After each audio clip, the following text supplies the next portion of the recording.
Well, okay. You finally got a MacBook, eh? Actually, no I didn't. What did you get then? Oh, this thing. Yeah, this is a NexDock. What the heck is a NexDock? Alright, so this is the all-new NexDock XL. If the name doesn't ring a bell, I don't blame you. It's made by a small company called Nex, who have made several lapdocs in the past with the promise of transforming your phone into a laptop. Hi everyone, Thao here. While the concept sounds awesome, the earlier models fell short in terms of execution. They were fine, but just lacked that overall polish I've come to expect from my tech. Well, NexDock is not giving up hope. They're back at it with something a little bigger this time around. If you're new to the concept, this is not a laptop, it's a lapdock. And basically what that means is that it's a laptop shell with none of the traditional computer stuff on the inside. Instead, it relies on whatever it's connected to for brain power. It's compatible with any phone that offers a desktop mode, Samsung DeX being the most popular. The NexDock XL offers all the features from the previous lapdock, like solid build quality, the choice between a wired or wireless connection, and a 360-degree hinge. There are some interesting new changes and upgrades though. First of all, it's a larger screen. This is now a 15.6-inch Full HD IPS touchscreen display with a refresh rate of 60 Hz. It also covers 100% of the sRGB color space. Outside of being bigger, the display is still very average. It's perfectly fine indoors, but at 300 nits, it's just not gonna be bright enough for outdoor usage. Second, they moved to this very unconventional keyboard and trackpad layout. I actually don't mind the new trackpad layout, but it does take some time getting used to. If you're left-handed though, it might be a deal breaker. The typing experience is pretty good, but does feel a little awkward since your palm doesn't really have anywhere to rest. The trackpads on previous NexDocks have always been terrible.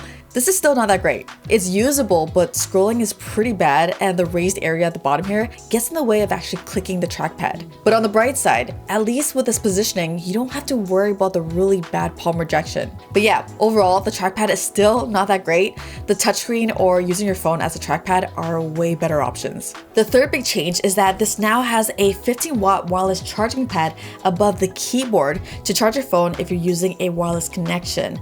Unfortunately, the wireless connection is still limited to a 30 Hz refresh rate, so for me, it's not very usable. Now, they've also built in some magnets and included a metal ring that you can attach to the back of your phone to keep it from sliding around as you move.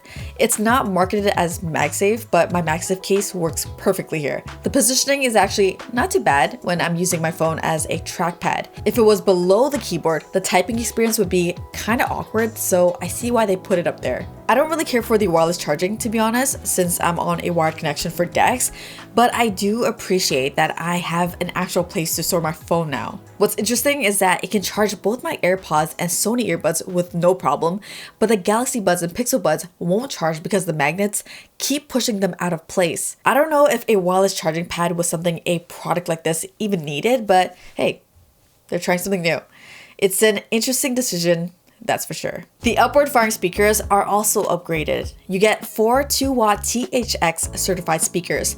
These sound fairly decent, but the only problem is that when the phone is mounted, it completely blocks off the speakers, which kind of sucks. The lapdock speakers do get louder, but the speakers on my phone still sound better. There's a very modest bump in battery size. I've been getting around 4 to 5 hours of use per charge. Not terrible, but could be better. Charge time is also pretty long, definitely over 2 hours from a dead battery. In terms of ports, it comes with 2 USB Type-C ports and a mini HDMI port on the left side. On the right, you get an audio jack, USB-A port, micro SD card slot, and the power button. So the big question, why the heck would you want something like this? Well, our phones are getting more and more powerful. They also cost more than ever, so it's not outrageous to want it to do more. The idea that a $300 accessory can turn your phone into a fairly capable laptop is totally appealing. One of the main benefits of the lapdock is that it offers seamless integration because it literally is your phone. Your apps, photos, messages, passwords, and files are immediately accessible without the hassle of transferring data or relying on cloud services. Same goes with connectivity. You don't need to look for Wi-Fi or enable hotspotting because your phone is always connected. Another cool perk, maybe down the road, is when you upgrade your phone. Guess what? Your lapdock just got an upgrade too. Then of course, we gotta talk about the various annoyances and potential deal breakers. First of all, you can't open the lapdock with one hand. It's actually kind of hard to open, period. I appreciate that we now have a place to actually store our phone, but if you happen to forget your phone is there and you slam it shut, you're probably going to damage your screen or your phone. Now, you can do a lot of basic computer-based stuff with Samsung DeX, but at the end of the day, it's still Android and runs Android apps. It's not going to replace a Windows laptop or MacBook if you want or need very specific software or have complex workflows and want to be as efficient as possible. Take video editing, for example.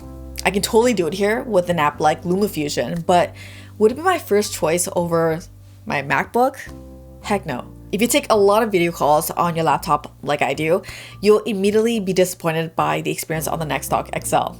It doesn't have a webcam, so you're stuck using your phone's front-facing camera. The problem is that I end up having to hold the phone the entire time since there's no clean way to stand it up with it plugged in. I gotta give Samsung credit because over the years, they've done a fairly decent job including tweaks to improve the overall experience in DeX. But the thing is, it still requires digging through the settings and downloading extra apps for things to work how you'd expect a normal laptop to. Even then, it's still not perfect. If you have no other choice, you'll probably put up with it. Someone who's a tech head might also be okay with the tinkering, but for most people who just want to get some work done, it's potentially a lot of little things that just get in the way of productivity. Now, with the rise of portable gaming systems like the Steam Deck and my personal favorite, the ROG Ally, the NexDock XL is a device that can serve double duty, turning those handhelds into fully functioning laptops too. This is especially true for the Ally, which is Windows powered and will feel right at home for a lot of people. It's just way more capable than DeX. The only problem is that the NexDock doesn't supply quite enough power. It tops off at 45 watts, whereas the Ally needs 65 watts to not run into battery drain issues while gaming on turbo mode.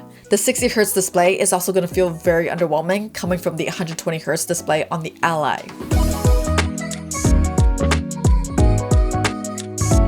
Once again, this is a super niche product, right?